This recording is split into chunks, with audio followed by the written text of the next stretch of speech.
नमस्कार विद्यार्थ्यांनो. आज आपण प्रॉब्लेम सेट 1 मधील 11 क्वेश्चन बघतो.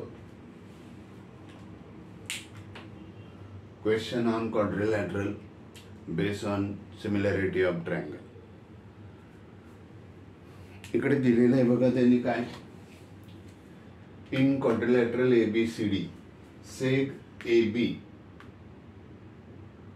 parallel to BC AD pending. Seg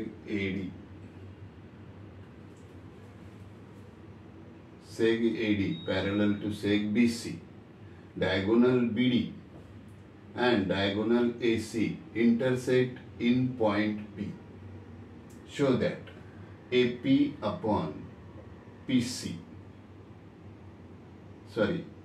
AP upon PD is equal to PC upon BP असं दिलेलं. ठीक आहे, ते बघूया आपण. यामध्ये आपली एक सिस्टम आहे किंवा पद्धत आहे. काय पद्धत आहे? जे गिव्हनचं पहिलं सेंटेन्स आहे ते आपण इथे लिहितो. चला मग पहिलं सेंटेन्स असं आहे, in quadrilateral A B C D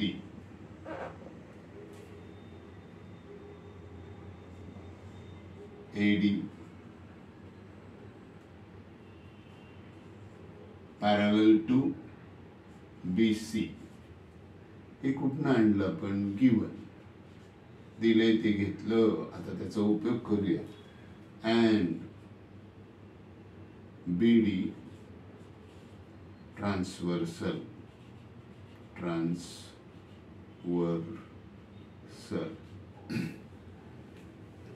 जेव्हा दोन पॅरलल लाईन आणि एक ट्रान्सवर्सल आहे, लगेच आपल्याला माहिती आहे अल्टरनेट अँगल कॉन्ग्रुएंट असतात. आपण तोच घेऊया. मग यामध्ये अल्टरनेट अँगल कोणता होणार आहे? हा बघा, हा अँगल आणि हा अँगल, हे दोन अँगल कॉन्ग्रुएंट आहेत कारण ते अल्टरनेट, एक वरच्या बाजूला एक खालच्या बाजूला.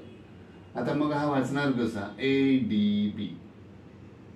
आणि हा कसा असं A कडून वाचला तसा हा C कडून वाचावा लागेल, CBD. मग therefore angle ADB is equal to angle CBD. Alternate angle test, alternate angles congruent झालं. आता हा जो अँगल आपण असं वाचलाय ADB, आपण तो आता असं करूया, या BD वरच P बिंदू आहे म्हणून आपण काय करूया? ADP वाचूया आणि त्याला आपण असं लिहूया, दॅट इज. हाच अँगल पण जरा छोटा करून वाचतोय. Angle ADP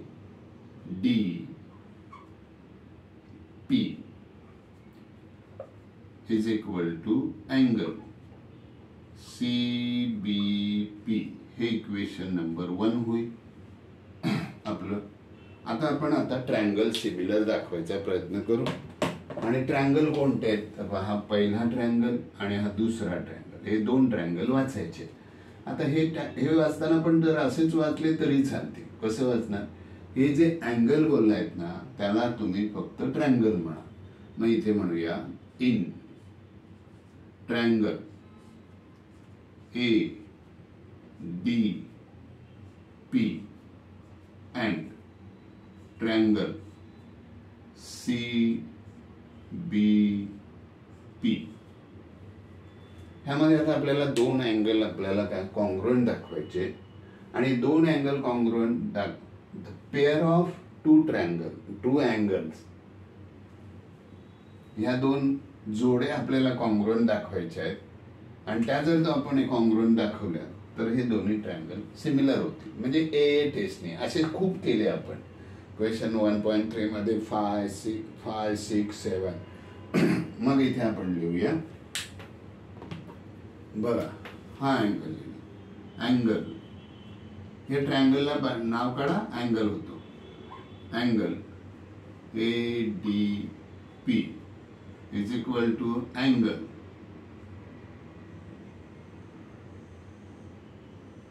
CBP. कोणते अँगल? फ्रॉम इक्वेशन 1, फ्रॉम 1 इथे आपण 1 मोजूया. अजून एक अँगल दाखवूया. हा एक अँगल आपल्याला असेल opposite angle, vertically opposite angle, आपण तो ए कडून वाचूया, APD, ए कडून वाचूया. अँगल P वाचायचा आहे, D कडून पण वाचू शकता. इथे DPA, अँगल DP, एक ए नीच वाचूया. अँगल, असा अँगल वाचतोय आपण, मग हा येणार असा. अँगल APD म्हणजे बघा, ए पहिलं, तिसरं आणि दुसरं, फर्स्ट, थर्ड आणि सेकंड. तसंच इथे येणार फर्स्ट, थर्ड, हे थर्ड आणि सेकंड. याला म्हणूया व्हर्टिकली अपोजिट अँगल, कॉन्ग्रुएंट असतं. हे मी शॉर्टकट लिहिले, याच्या फळ्याच्या अभावी तुम्ही पूर्ण वाक्यात लिहावं. झाले, ह्या दोन pair of angles are congruent, are equal, therefore these two triangles are similar. Therefore triangle ADP similar, triangle CBP कोणती टेस्ट आहे? A टेस्ट ऑफ सिमिलॅरिटी, शब्दाने लिहा इथे सिमिलॅरिटी. आता झालं तर असं झाल्यावर आपल्याला माहिती आहे, काय माहिती आहे आपल्याला? यांच्या करस्पॉन्डिंग साईडचे रेशो इक्वल लिहायचे, ते लिहायचे. लिहूया ना आपण, काय हरकत आहे. मग इथे लिहिणार बघा AD. आपल्याला आता काय पाहिजे? AP पाहिजे ना, असू द्या, लिहूया आपण. पहिलं करस्पॉन्डिंग साइड्स लिहूया. इथे लिहिणार AD upon C is equal to DP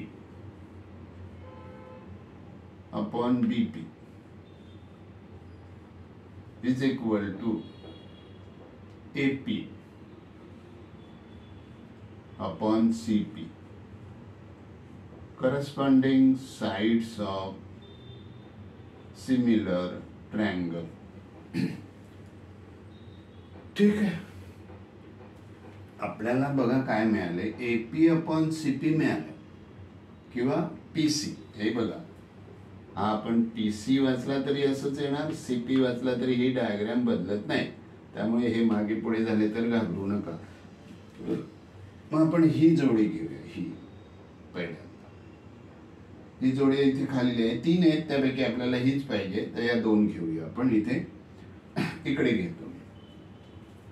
मग इकडे येणार बघा DP. पेन चालत नाही. हे DP upon BP is equal to, sorry AP घेऊ पहिला, आई बघडे इकडे AP आहे म्हणून. मग इथे येणार AP अपॉन CP.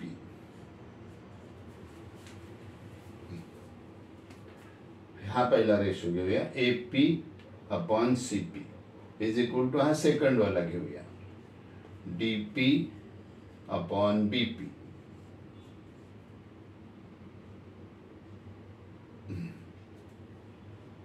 आता तर आपल्याला त्यांनी सांगितले AP च्या खाली PD पाहिजे. हा बघा PD. मग आपण काय करायचं? या दोघांना त्यांना सांगायचं तुम्ही दोघांची जागा बदला बरं. बदलाल का? ते म्हणतील तुमच्यासाठी आम्ही काही करायला तयार आहोत. ठीक आहे. आणि मग इथे लिहिणार AP upon DP is equal to काय, हा इकडे गेला PC upon B P, hence prove.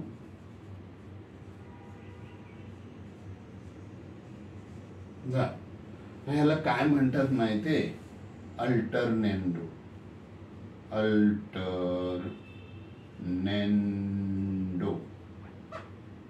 नेंडो झालं, संपलं. बरेचसे प्रश्न झालेले आहेत, त्यामुळे काही गोष्टी मी पटकन तुम्हाला सांगितल्या नाहीये. ठीक आहे, आपण बघूया.